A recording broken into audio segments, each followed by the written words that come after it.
My name is Jesus Padilla. I am the Assistant Director here at the Florida SBDC at FIU, along with my colleague Rupert Velasquez. He is one of our business consultants that he'll be providing some additional experience, information to enhance today's conversation. Some general housekeeping items. This is a recorded webinar, so in case if you have to step out, answer a phone call, don't worry. All participants will be receiving today's presentation and also the link our YouTube channel. So definitely encourage you. That's one of our big key takeaways is to like and subscribe as well. I just want to go over based on some additional information. If you have any questions throughout today's presentation, strongly encourage you to put them in the Q&A. So that as Rupert, myself, or Ian will be able to answer those questions for you. I'll strongly encourage you to introduce yourself. What type of business do you have? What are some items that you would like to get, some key takeaways that you'd like to obtain from today's presentation? So like that, we'll be able to provide some additional tips, experiences from Rupert or I that we have seen from our clients on how we can mitigate those risks, but also manage your day-to-day business operations as well, or even what type of industry you're pursuing or you are managing as well. So a brief description of who we are, what we do. What is BizCap? We are the Florida SBDC at FIU, as we were the 2023 National SBDC of the Year, as we have a team of specialized consultants to assist you at no cost if it's access capital, business planning, international trade, just to name a few items. The Florida SBDC at FIU is funded through the U.S. Small Business Administration as a research partner to provide that one-on-one business consulting, training, and information to small businesses here in Miami-Dade and Monroe County. This is our 10-year anniversary working with businesses in Miami-Dade County. And in 2018, we began working with businesses in Monroe. As a result, we have worked with over 7,800 small businesses that have resulted over 119,000 hours of consulting. What is BizCap? It is the Business Growth and Acceleration Program that has been running since 2016 that provides the hyperlocal consulting, training, and outreach to targeted communities and commercial corridors. The program is designed to provide the tool and the toolkit for communities looking to better assist their business with startup and business growth.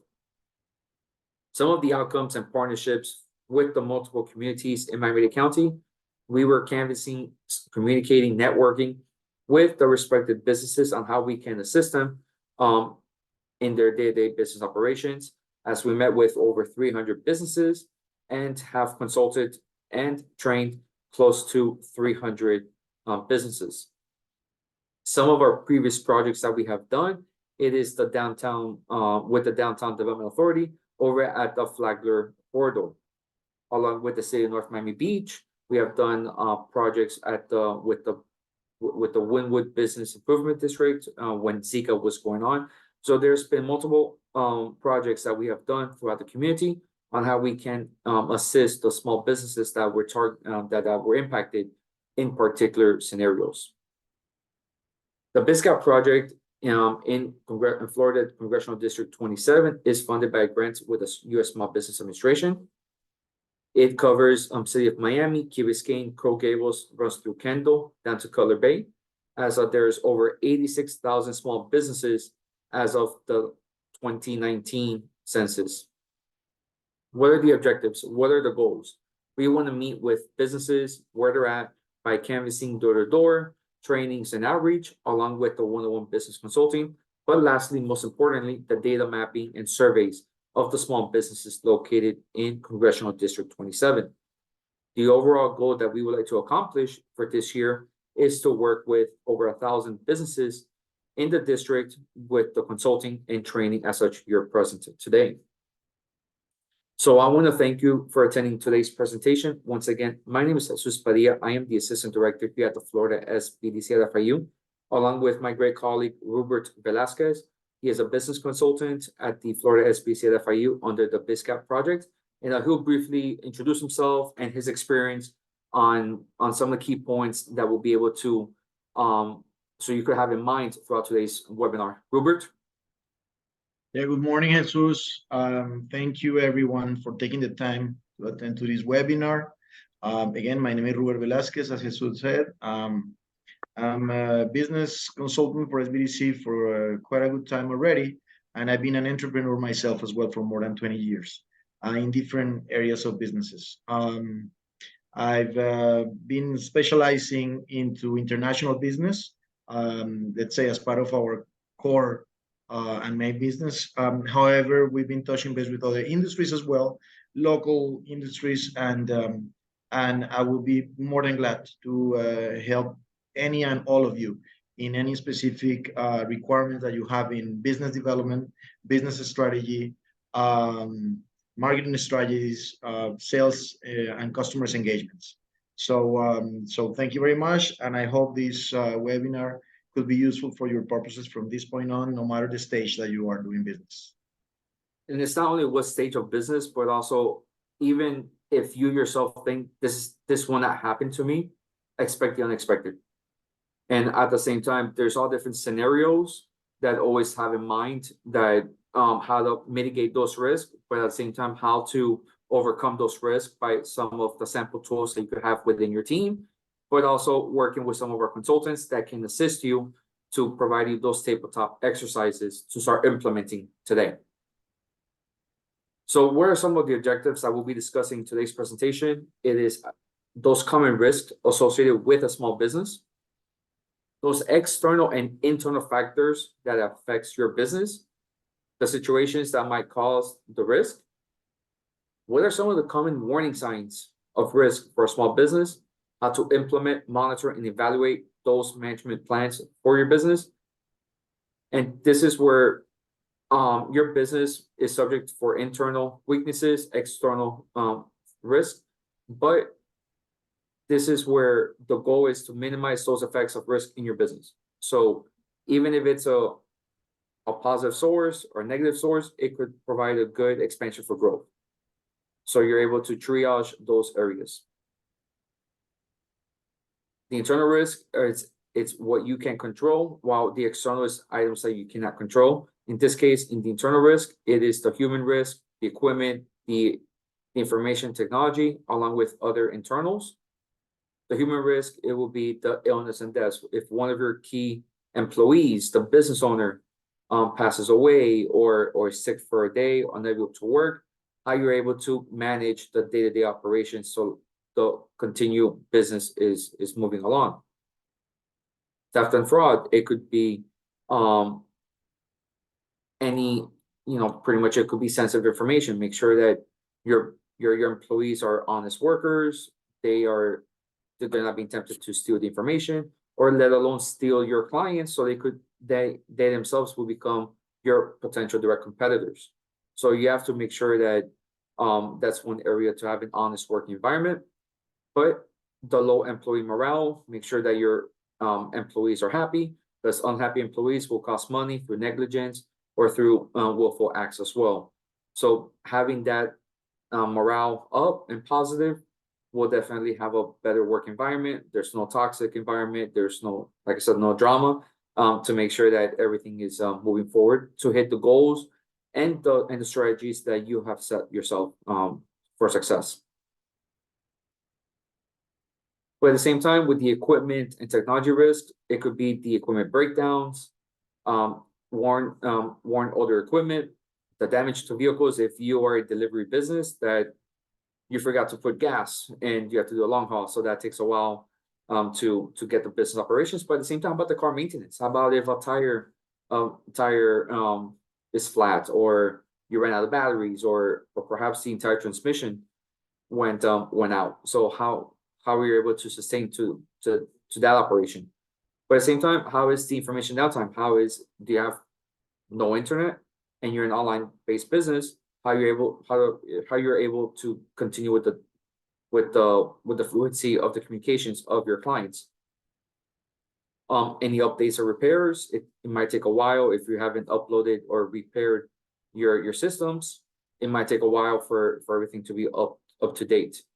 But most importantly, the power and the connectivity. If there is a big heavy rainstorm, especially here in Miami, how is your physical damage? Perhaps there might be additional leaks, or how about there's floods, or you can there's different the plumbing issues that is connected to the electrical currents. So you have to be careful with all these areas to one, address them, but at the same time how to mitigate those risks.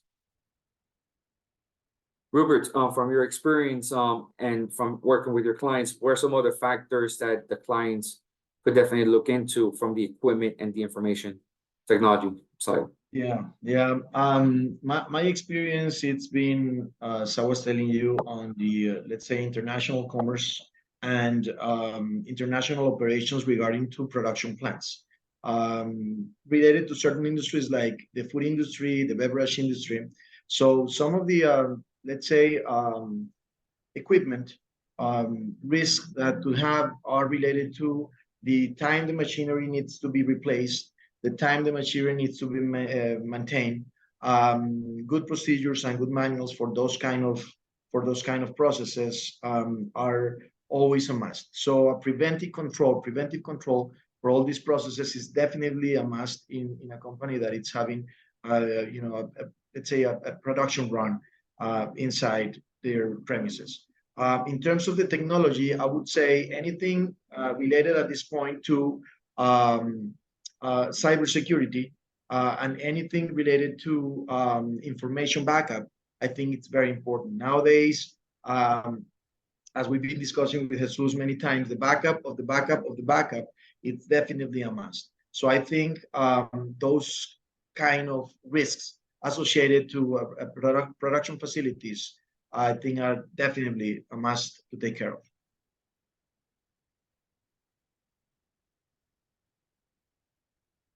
Thank you, Rupert. But at the same time, some other internal risk, it could be the physical plant repairs, as what we talked about, the breaking in lines, the utilities, any work-related injuries, like if you're in a manufacturing business and something happens to one of your employees, but at the same time, damage to your property by others. Like if a car runs through your business, how you're able to sustain to those risks. But most importantly is the cash flow. This is where expect the unexpected, but also when unexpected costs affect the ability of a business to meet your monthly expenses or obligations. And Jesus, I know we're gonna go further in detail with this part of the cash flow, but I think this is another very important point to be discussed and to be aware. As entrepreneurs, when we start a business, the cash flow is not the first priority we have in our minds. We're more oriented into starting, and taking care of other operational part of the company. And when you talk about financials, you usually think about if your company is going to be profitable or your business is going to be profitable or not. But the cash flow is definitely a financial statement that we need to take care of.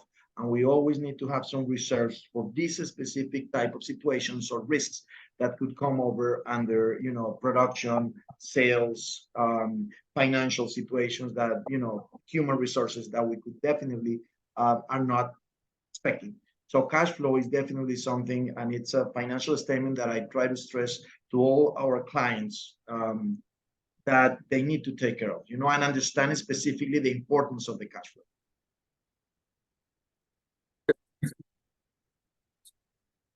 But then at the same time, the external risk or items that you can control, like the market changes, how about the logistics and supply chain? Employees might leave, but this is where we're able to have a good understanding, be proactive as opposed to reactive, and based on the fixed cost of changes like the rent, the increase of vendor costs.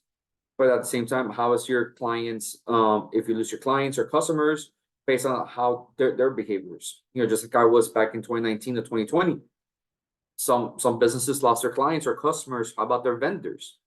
They may have, those who stayed, they may have increased their prices based on the supply chain.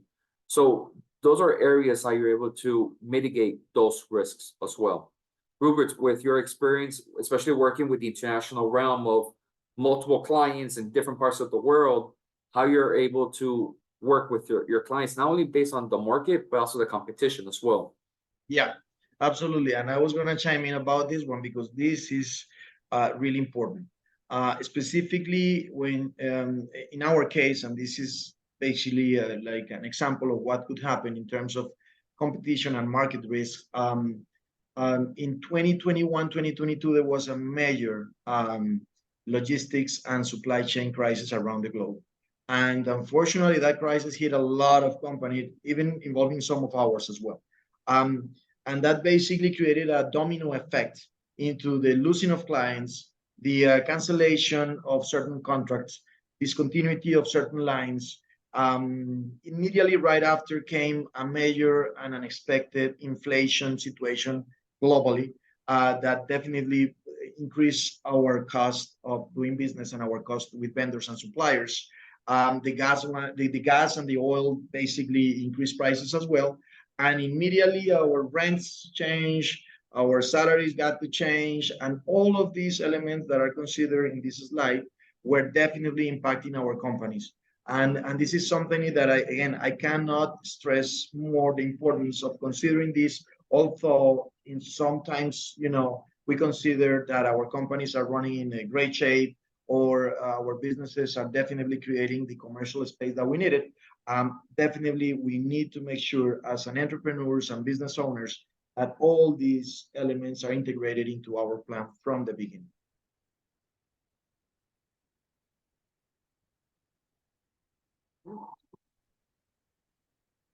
But at the same time, depending on what type of industry you have, what type of business you have, always be mindful of any changes in the federal, state, county, city, based on the ordinance, licensing or permits that might occur. So that's something you always have to be careful. But at the same time, weather and natural disasters can shut a business for a short period of time. So for example, how it was back last year when there was like the heavy downfall, that the port of Port Everglades was flooded and no one could get gas. Look at the mayhem. So pretty much like what happens if you have to do long distance? You didn't have gas, or how about your employees? They couldn't go because obviously gasoline was essential. So how do you able to manage those business operations in that short time period? But at the same time, what's the ripple effect afterwards?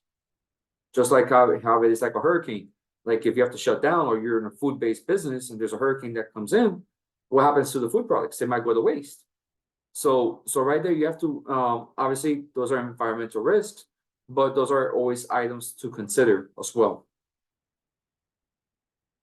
But at the same time, some personal conflict risk that might occur is some family obligations, illness or deaths, events of a disaster that might affect the home. Like in case, you know how it is sometimes when you're getting home repairs, they'll tell you that the technician will be there from 10 to 5. So you have to be at your house. So you will not be able to do your day-to-day business operations. But if a child is sick, or like you're losing key employees, to triage the goals that you have set forth for that particular workday. But then the community involvement. Baseball season just started right now. So what happens if someone decides to go to a opening day? So how, and this is a busy time of the year because it's the busiest time of the month or the first of the month. So what are the goals and strategies that you have implemented for that particular month? At the same time, being complacent, being a small business owners, you're able to do when you're able to work whenever you want. But what happens if you have a business that only serves lunch and dinner service because you're not a morning person? But ideally, you have a good pedestrian walkway that people are always looking someplace to eat for breakfast. So you're also missing a good opportunity for potential growth as well, based on you're comfortable with the hours. But at the same time, it could be different areas that I don't want to grow. We've had clients that they're $1 million business, but it's like, I'm happy generating $250,000. That's great, but the trajectory, the business growth, it could definitely grow tremendously. But at the end of the day, everyone is different.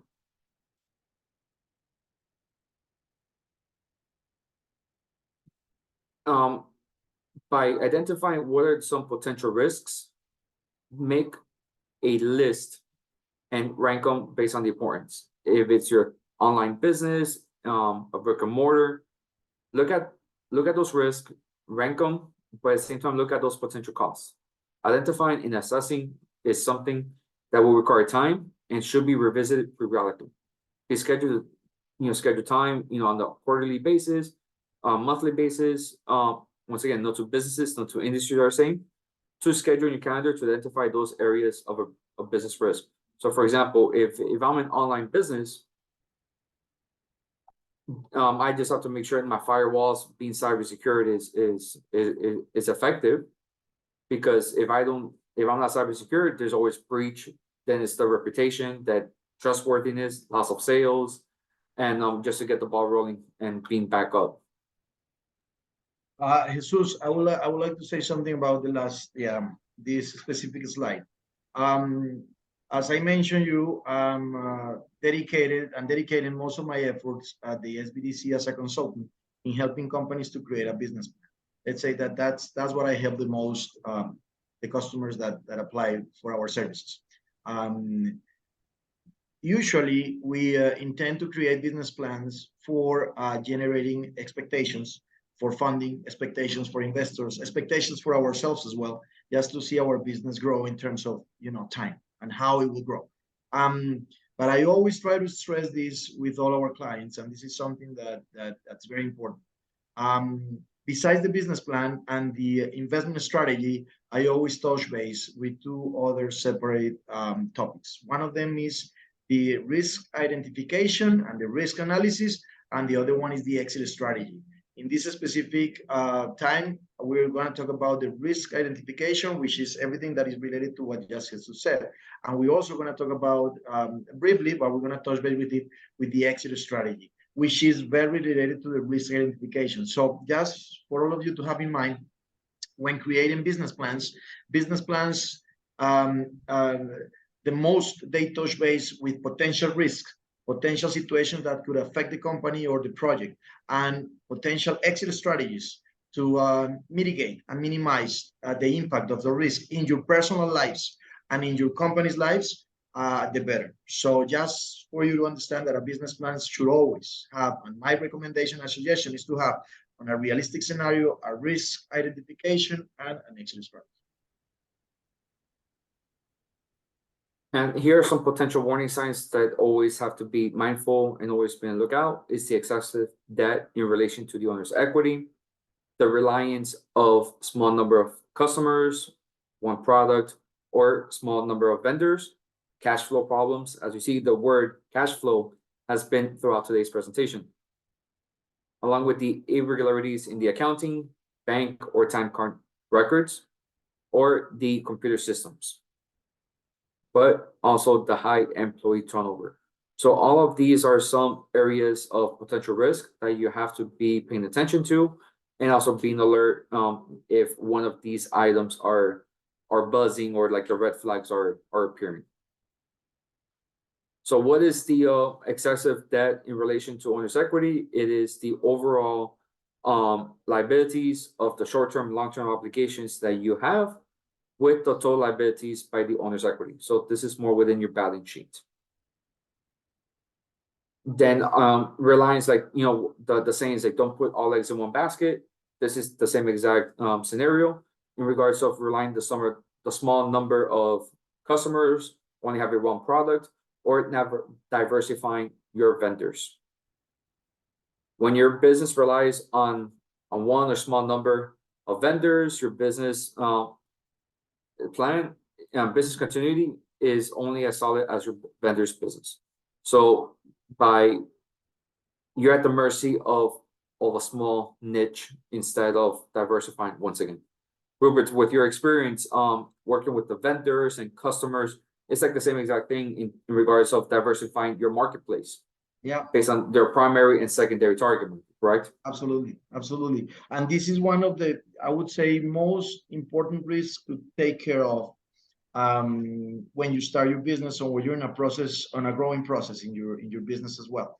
Why? Because sometimes our businesses grow depending on one or two major customers, and we consider that if we stay there on that track, the business is going to keep growing. It's a major risk. Although it's incredibly good that you can maintain those kind of relationships, it's a major risk of the company, because if one of those customers just fall down or just cancel contracts or cancel orders, basically the company is relying on them. Same thing on the other side. your company could have many customers, but if you rely just in one or two suppliers for your products, again, we'll go back to the phrase that we said before, the backup of the backup of the backup. It doesn't work just for technology or documents, it also works for your suppliers and vendors base. So the more suppliers and vendors that you validated for your kind of business that will comply with your customers' requirements, the better for you. And that's something that you always need to have in mind from the beginning. Don't stay in just a few customers. Don't stay just in a few number of vendors. And that's very important to stress. And then cash flow, once again, is that you want to have your business to have positive cash flow. If your business is able to pay monthly payments with no overdrafts, you're great. But if you're having a hard time covering checks, your business has a cash flow problem. So one rule of thumb is the time that you need capital is the time to get capital. Because the lenders will see it like you're doing positive, everything is great, let's provide the necessary funds. But if they're seeing like a small dip, then that becomes why? Is there a risk involved? So then they tend to shy away. So definitely, rule of thumb is the time that you need capital, that's the best time to have capital, because you never know what's going to happen. So you have a cushion as a rainy day fund, you have that as an emergency line ready to go. Yeah, and here, Jesus, I want to say something that basically would, complete the idea that I was telling before, the backup of backup, about cash flow. Usually, we wait until we have cash flow needs to start just knocking on doors, kind of, in the last minute just to try to solve those problems. My advice for entrepreneurs and growing companies is that whenever you are in a very stable and good financial situation, try always to get more time to find more avenues to get more financial backups, all right? Because you never know at what time you might need funding. Maybe a growing process, maybe a new customer that will come and knock on your door and will need an expansion process as well. That you would consider that you could be able to do it with what you have in reserves, and maybe it's not enough. So it's very important always to have possibilities open on the financial end as well, and funding options as well. Same thing with the customers. When you have, it's like they're never enough. You could consider that you have enough customers. You might need always more customers. All right. So it's not ending process. Okay. So that's very important to stress. And then the irregularities in the accounting, the bank, the time records, always do spot checks to make sure that there's no errors or being fraud committed. In regards of the payroll, do the timesheets that Rubert is providing is submitted, matches based on the hour. For example, like if Rubert provides me his invoice, matches based on the hours of consulting he provides, everything is in good standing.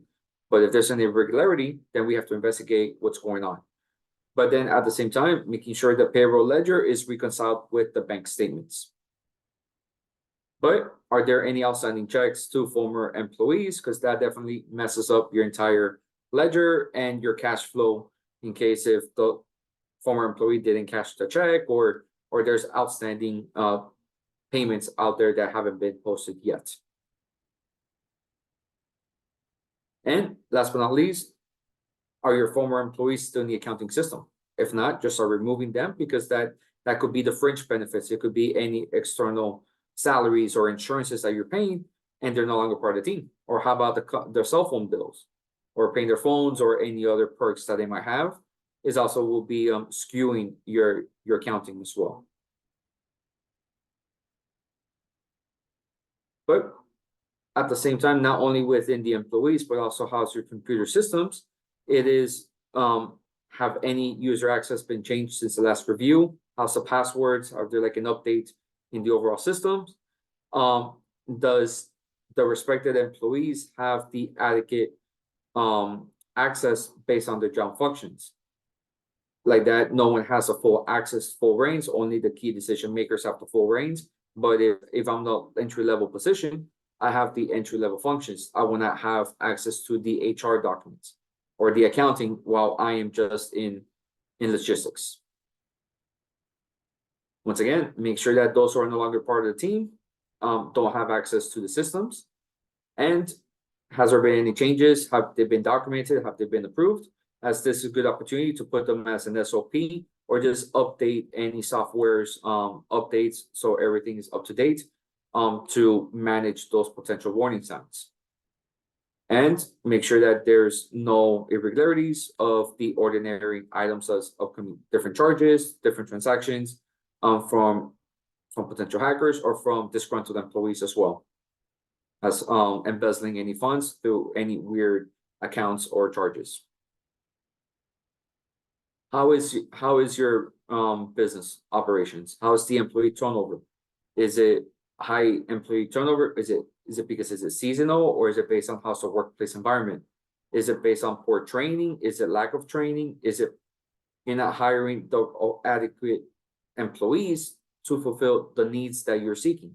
So for example, if Rupert is in the food industry, Rupert wants to make sure that there is a qualified candidate that is certified that knows the different processes of handling XYZ operations of the food industry, as opposed to someone that say, I just been a busser all my time. I don't know nothing about the kitchen. I don't know nothing about the restaurant industry.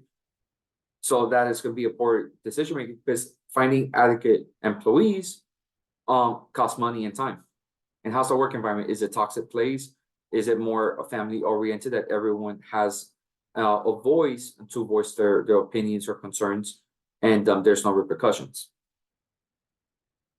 And this is where we're able to identify the needs of a business continuity, how's the potential plan or growth, but at the same time have that full conversation with the managers, discussing those risks and communicate those risks based on those the overall impact that it might take into effect of the full business operations and the continuous growth of the business. So Rupert, with you and your experience, what are some areas of risk that you usually tell your clients where they need to start evaluating? Yep, I think as I mentioned before, and I don't want to be repetitive over there, but definitely the operational part and the financial part for me are the areas that they need deeper risk evaluation.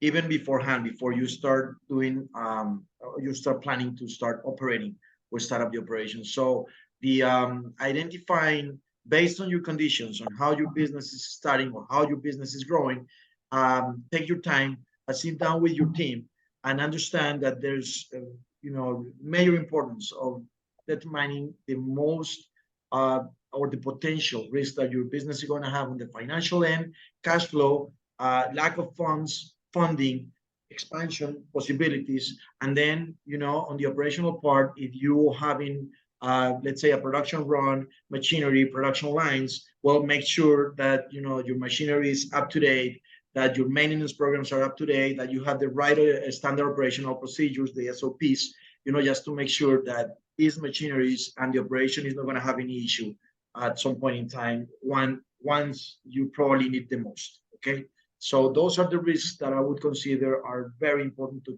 take care from the beginning, operational and financial. Yeah, and with the operations, like it's not only like the daily operations, but how about the geopolitical segments?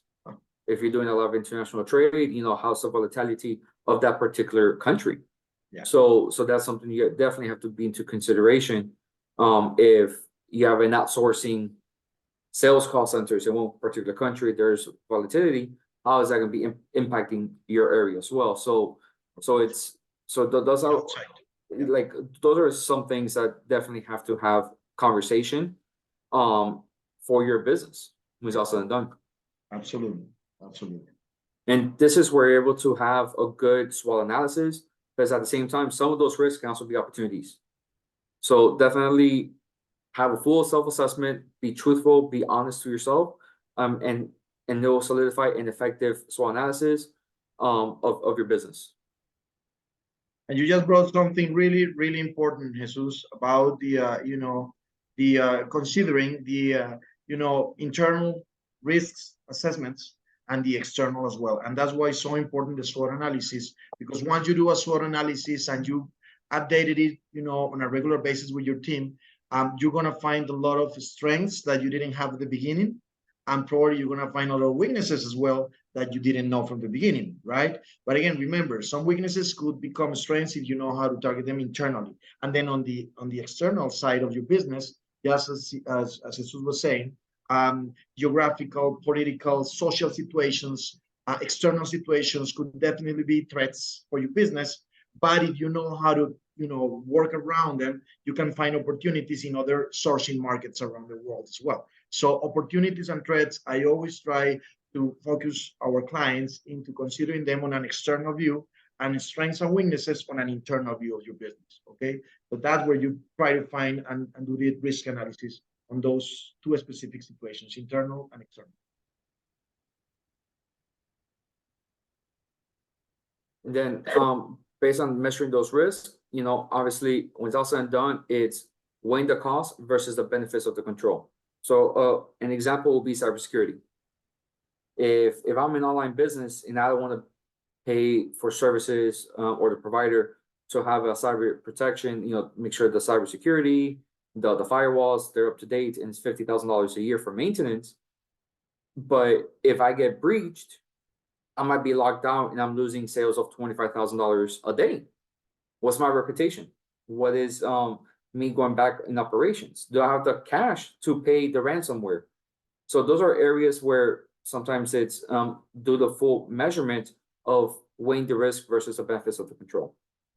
But then what is the cost related to the risk? So now I have to do a full rebrand, a full marketing push that, hey, we're back to normal, everything is in good standing. But then how is the overall impact for future growth? If it happens once, what are the odds it might happen again? Or what's the perception? So just like how it is like with other businesses, like the big box retailers that they get cyber attacked. Like, do you trust that business? Well, actually, it also was one of the vendors who got breached, and then the cyber attackers just went up to the food chain. So how is that's the impact for the business for the future growth? Based on always have that in mind, is like, are they being cyber secured with my personal information? So you're going to the eyes of the consumer, but you always have to have the eyes of the consumer so that you're able to be ready to go for your day-to-day business. But obviously, we're talking about cybersecurity, hurricanes, but at the same time, it could be floods, it could be construction that is in a particular corridor, and you're pedestrian-friendly business. So how is that the strain in your business if people are not able to park next to your store? They have to walk, or you have to find different ways to mitigate your business. It could be from itself having a restaurant, people coming to you. You might have a kiosk or offer delivering services, or have a food truck of your product so that you're able to get your brand, your recognition across the entire community in multiple pockets of the city. Then by assessing and measuring those risks, cash flow leads to stability, which leads to good credit, which leads to longevity. Everything is all of these 4 key areas are linked for the growth of your business by measuring which is the best route to measure those risks. This is where you're able to start controlling and implementing the equipment, your vendors, the business continuity, your information technology systems, along with the competition. As remember to keep your business plan current by readdressing changes in the cost, the logistics, the suppliers, by assessing new risks. Just how I was back in 2019 to 2020 to 21, 22 and onward. How is the change in the costs, new potential risks, your clients, and also your customers as well? Always follow up with your equipment that's your bread and butter. That might be interrupted.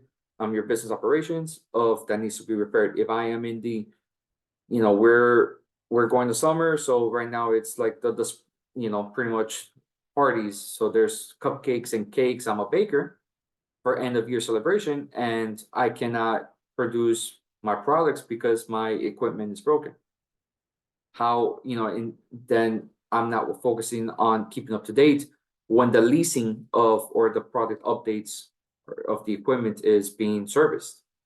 So I'm not taking advantage of the service plan to control those risks, then it's more expensive, and as opposed to being proactive than reactive when the time is when it's up. Robert, from your experience, from your vendors and from your clients, what are some areas that they're being proactive on that front as well? Yeah, in terms of equipment, again, standard operational procedures, maintenance procedures, preventive actions, training the team that is taking care of the equipment is very important. Mishandling equipment is a very common risk that we don't oversee. And the problem is that once you have those situations and your production run is completely stopped, then it will impact directly all the other parts and areas of the company that we've been talking about. So all these, specific points that I was mentioning are definitely related to equipment and the way it could be impacted, in your business.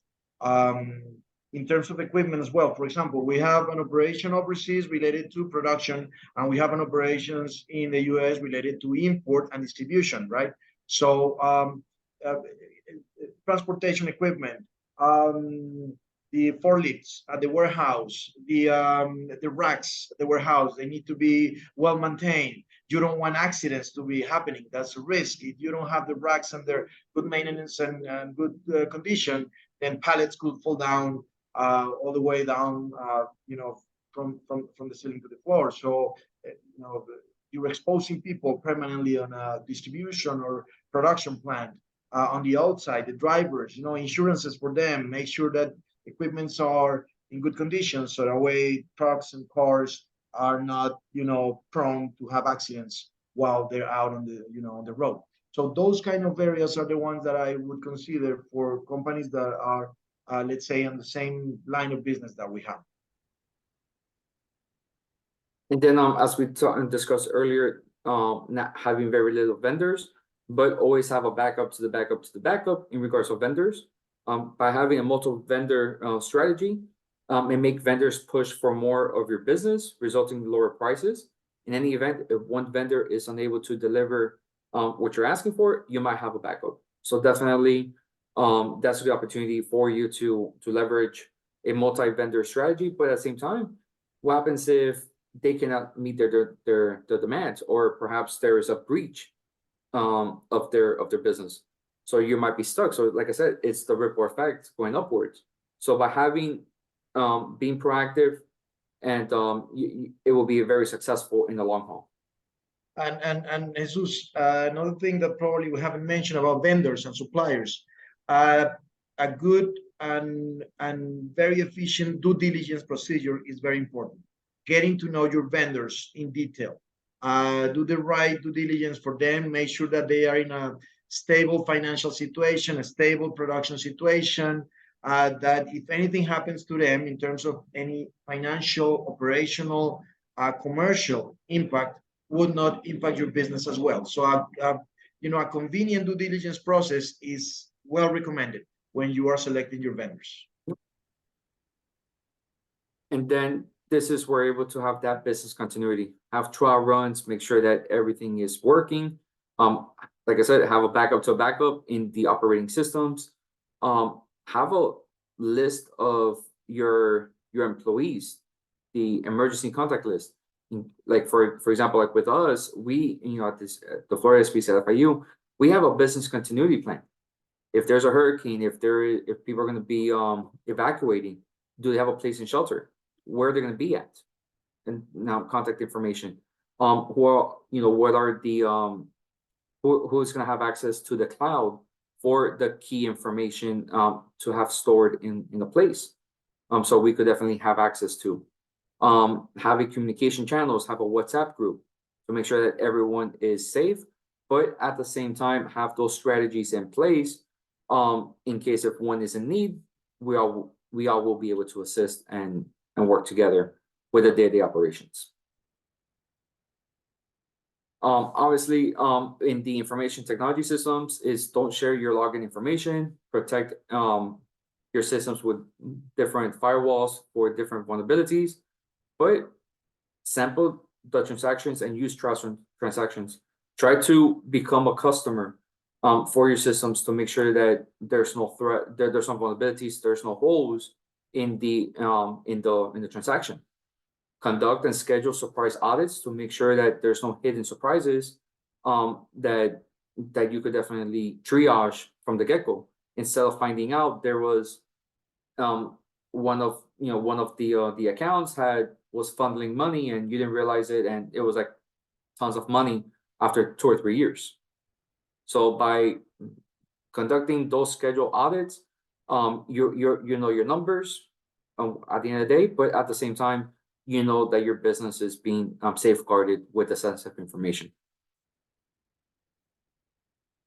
And this is where, once again, safeguarding the login information, the usernames and passwords, don't share it, because at the end of the day, when they do a digital forensic analysis and it has your credentials, they're the ones going to be going after you based on the digital fingerprint.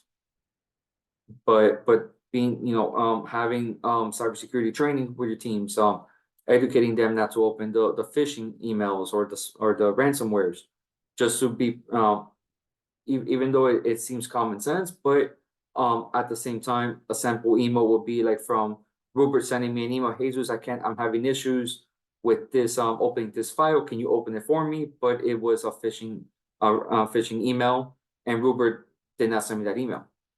So by being cyber secure, you're able to be more proactive in your operations and efficiencies. This is where we're able to do the software scan for viruses and other irregularities, but consider the cost of a hacker or virus could cost shutting down your system. So once again, be cyber smart. Based on the job duties of the organization, institute the different levels of access, but conduct those scheduled surprise audits of IT. It could be at the end of each month, it could be at midnight. Make sure that the scheduled audits are doing continuously, so like that you have a backup to the backup to the backup should something arise. And then even though the competitors are quote unquote your enemies, but at the same time they're also your friends as well, because you're collaborating. Because if Rupert and I were competitors, we could definitely how can we collaborate and solidify that market share? But at the same time, you're able to know what they're doing and know how your competitor staff interacts with your competitors' customers. How is that direct business, the B2C relationship? Is it by offering them more educational tips on how to use the service of their products? And always have in mind the competition to retrain and to retain employees may be less than train new employees. This is not only the cost, but also the time and efforts as well. And then obviously with the accounting and cash control, this is where it'd be tempting to having the adequate employees to have all the cash coming in, because if you're working with a business that has a lot of cash at hand, one might be tempted, oh, let me just get $100 or even $10. No one's going to realize it. There's always an audit trail. So by having separation of duties, then, Rupert is the one accepting the payments. I'll be the one that's doing the bank deposits, and you will be doing the reconciliation of the statements to make sure that everything is neatly organized. But at the same time, what are the levels of authority are being observed? Some duties may require recorded supervisor approval based on, yes, proceed for a that I saw everything is in good standing based on the accounting aspect that was provided, or ask for an escort to do the deposits, or order the Brinks truck to get the cash at hand. So having the authority of the respective supervisor definitely helps based on the triaging any risks as well. It's creating, like, once again, it's like another guard to the cash at hand in accounting systems. Do the periodic audits, once again, just like how it is on the digital side, but also do it on the cash at hand to make sure that everything balances from the income records to the bank statements. And even though that we talked about having the cash flows of having a rainy day fund, plan to have some reserves in the budget in case if something happens in 1 month, you have that cushion to cover those payments as well. And not only within the daily operations, but also how's the employees, based on, how is the hiring process, what's the employee turnover, but, use a pre-employment screening to make sure that you have great HR resource services that will help you with the pre-employment screening, the background checks based on the jobs of duties that they'll be doing along with the description, to make sure that the expectations are being towards the respective employees, but at the same time provide performance evaluations, provide the feedback, and allow them to comment about their goals, if it's attainable or realistic or unrealistic. Be involved. There's a thin line of micromanaging versus having the Wild Wild West, having that Goldilocks approach, but by being involved, you're able to motivate, inspire leaders, so that you're able to delegate, so that you're able to do other facets, different strategies of what you would like to accomplish. By being present, you're able to see a big growth of the business based on the sense of ownership and being proud of their work. Audit payroll to make sure that all the ledgers are balanced, and at the same time reward safe behavior, based on performance, based on the involvement, any certifications, make sure that everything is in good standing for the business. But with the employees, you have to have that balance of the work-life balance, and also the strategy. If one is out or planning to take a vacation, how you're able to mitigate that loss during the time frame based on the work schedule, and plan to work with a balance in case if everyone has to work an extra 2 hours based on high inventory coming in, how you're able to have that balance that perhaps next week, some people, shift A will be taking comp time, shift B will be on Tuesday. So that you're able to have that balance with everyone's self burning them out, and set their realistic goals for them to achieve them. Rupert, with your business and also with your clients, what are some ideas that you're able to create the work strategy? Yeah, I think it's you just mentioned something that is really important, that it's too much planning is never enough. So planning, it's very important, not just for retaining customers, not just for having good vendors, but also for your team. Your immediate customer and your most important customer are your employees. So planning with them, basically what we were saying over here, just having a work and lifestyle balance is very important, not just for you, but for them as well. And as you just mentioned, I think you said something that is really clear. There's a thin line between micromanagement and going into the Wild West. Okay, so it's very important for you guys as entrepreneurs and business owners to understand that you cannot get people crazy being on top of them for everything they're doing. But on the other hand, you can just not leave your hands out of your business, because you will definitely make your business get in troubles. Okay, so that's very important in terms of the working strategy. I think nowadays well-being for employees and for yourself, it's very important. The way I see our businesses and our teams and collaborators this is like when you get into a flight and they tell you that you are the first one that need to put the oxygen in case of emergency. So think that way. Always put yourself on that situation. You are the one, need to put the oxygen mask first, and make sure that everybody else will have the right, the right position as well, so everybody will be safe. So I think from the work strategy, it's a very important risk to assess. And let's say it's a known goal that you need to put yourself first in terms of making your team feel better and communicated and integrated with your goals. Yep, and this is a really good segment to put this in the SOP and also on the HR manual, so that the incoming employees, they know the expectations from the get-go, so that there's no hidden surprises of, I was never told about this in training.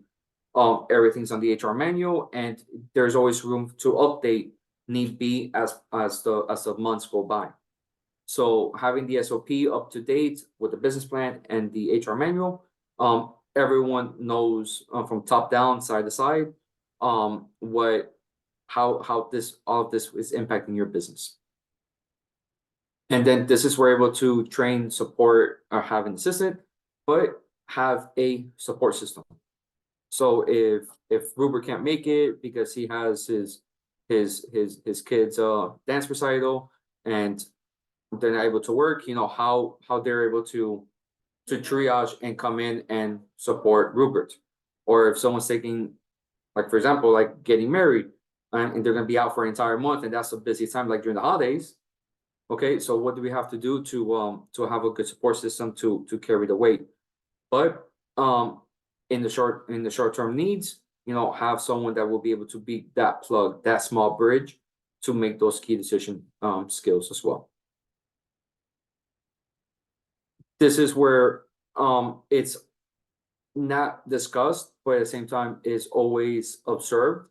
It's lead by example. Even, you know, like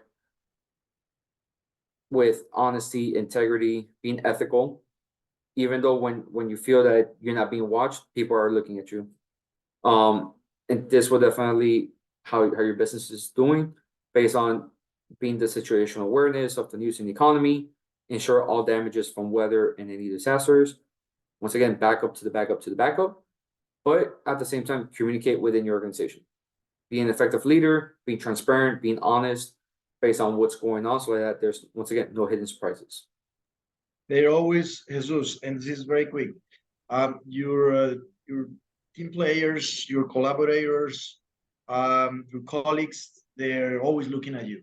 And just make sure that you understand that position, okay? Because it's not a position of a boss, you know? It's a position of someone that is leading a team, okay? And again, honesty, integrity, and being ethical in the way you do business and the way you show your people to do business is really important for a business success. There's many ways to do business, many ways to do business. But I think there's just one way to show and lead people by example, okay? And they're always looking up to you, even the most rebel of all, they're always looking up to you. From the moment they get into the company to the moment they leave the company, they're always looking up to you. And then this is, you know, as you're progressing through your business entrepreneur journey, business venture, always look for the exit strategy. What is your exit strategy? Is it selling the business? Is it going to be handing it off to the family members? Is it selling to the highest bidder? You know, like one of my vendors who might buy me out, so like that they're solidifying their market share, or even the competitors. So the exit strategy is always included in the business plan. Revisit periodically because things might change from one to the next. Like if we potential business partners and they may have passed away, they might fall in sick, or you buy them out. But or have a trustee to handle the day-to-day operations of the business until the business is sold, should something happen to you. So there's different exit strategies, but at the same time, that is something that evaluated is the business valuation. Because sometimes people might say, I have $1 million business, but once you do the business valuation, it might be only worth this amount. And this could also serve as another avenue for you if you're an entrepreneur that wants to buy a business. You don't want to be overpaying for a business that is very low, just like a house or a car. You know, you want to have a good return on investment. So understanding the exit strategies on both sides, it's always a good opportunity to understand the assets, any liabilities, or any liquidations that it might have. These are some questions that you have to consider. Have you provided for insurance in the event of your death? In the event of death, have you provided the liquidation of assets? Any sufficient funds without any additional insurances? How about disability benefits? Who is going to be the ones that are managing the business if something happened to you being disabled or incapable of doing those key decision-making skills? This is the homework to always have in mind. The 8 key points to remember. There are always risks associated to your business if they're internal or externally. Start assessing those risks by completing a list of those events and resources involved in your business that could impact your daily operations. The cost to ensure or minimize those risks should always be weighed for the potential impact that's involved, without outweigh the potential involvement.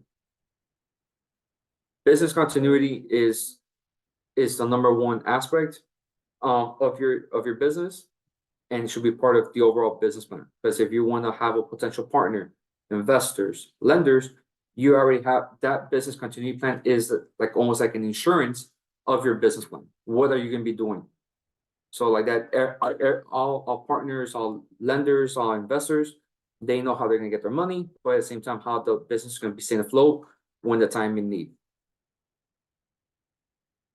What are the strategies to avoid risk, including the communication, the expectations, the staff of the contingency planning? Be honest of the revision of your business for risk and warning signs. Seek assistance from others. It could be lenders, insurance agents, the SBC consultants, but at the same time, have that exit strategy. And as a small recap, it's focusing on those external and internal risks for your business, identifying how to reduce those negative effects, what are those key warning signs of risk, and last but not least, those risk those steps to take those risk managements, the containing these risks, but at the same time, the need for an exit strategy. So the risk management will fall into 3 different buckets: the proactive and the reactive side of the need of the exit strategy, and the proactive of containing these risks. Okay, and this concludes the presentation. So if there's any questions, strongly encourage you to put them in the Q&A. So like that, I'll be able to answer those questions, or also with Rupert as well on that front. Rupert, I had a comment for you in regards of a business partner. You know, I think I need a business partner. It's too much work for just for one person starting a business. What are some ideas or comments or opinion that you might provide? Right. Yeah, you might think that when you start a business, and especially when nobody told you everything that it's involved of being an entrepreneur. One thing I could tell you is I didn't know about this when I started my business as well. The first time I started a business, I didn't know anything of this. All right, and most of these elements are, you get this information by the time that you start growing your business, getting to know your people, structuring a team. But this is the great advantage that you have with the SBDC and people like us helping you. I wish I could have someone like us, 20, 25 years ago, that could at least lead me into going into these specific matters. Okay, this sounds more than what it really takes. Okay, that's for sure. So having a partner just for dedicating these matters, it's something that I would consider not the most convenient, let's say, solution, or the best option to get a partner. A partner, you find it for some other specific ideas, like, funding, financing, commercial purposes, trying to get more customers, better suppliers, those kind of things. But for risk management, this is something that you're going to get down the road, little by little. Once you start structuring your company, you're going to get more. This document and this specific webinar will help you at least structure a risk plan. That's it. This is just one part of your company that if you start writing a document little by little, some of these parts might not apply to your business, but some others might apply depending on the stage of the business you have it's in right now. So don't worry about that. Take it easy. Take the burden off your shoulders and just start working on your business. And little by little, you start structuring a risk plan as well for your business. And then when is the time, when the time is right to have a partner, the best self-assessment, it is do a full self-assessment of yourself. What is your strengths and what's your weaknesses? So that you're able to have a partner that could be the strength of your weaknesses, so that you're able to collaborate together. So for example, I'm not good with numbers, but Rupert is amazing with numbers, but I'm good with operations. So that we're able to combine our efforts, that's how we're able to be a stronghold and mesh well with the operations. Think of it like Captain Planet, when with earth, fire, water, and wind combining together, Captain Planet happens. So it's almost something similar like that. So So I just aged myself on that front, and I do apologize. In regards of, can you send a business plan template? Absolutely, Raquel. What we could do is I'm gonna put my email address in the chat. So like that, I'll be more happy to provide you the business plan template as well. Okay. All right. Is there any additional questions and that you might have? But definitely encourage you to like and subscribe our YouTube channel. That's where you have a plethora of our previously recorded webinars, presentations that could definitely enhance the conversation with our consultants, but at the same time, having an additional tool for your toolkit for your business needs. So think of it as you're getting the homework before the teacher gives it to you. Definitely, if there's any particular questions or concerns, don't hesitate, shoot us an email. We'll be more than happy to assist you. But definitely follow us on our social media channels, visit us on our website at bizcap.miami, as we have a plethora of trainings in person, online, from all different faucets, English and Spanish, to address your business needs as well. Okay. And I know that Ian put the link to register to meet with our business consultants, but also you could definitely scan this QR code. So you could definitely meet with Rupert and the rest of our business consultants to assist you with your business. So I want to thank Rupert, I want to thank Ian, but at the same time, I want to thank you, the small business owners, the participants in today's webinar, as we're more than happy to address any challenges and needs that you might have. So thank you all once again, and have a good afternoon. Take care, everyone. Thank you, Ian. Thank you, everyone.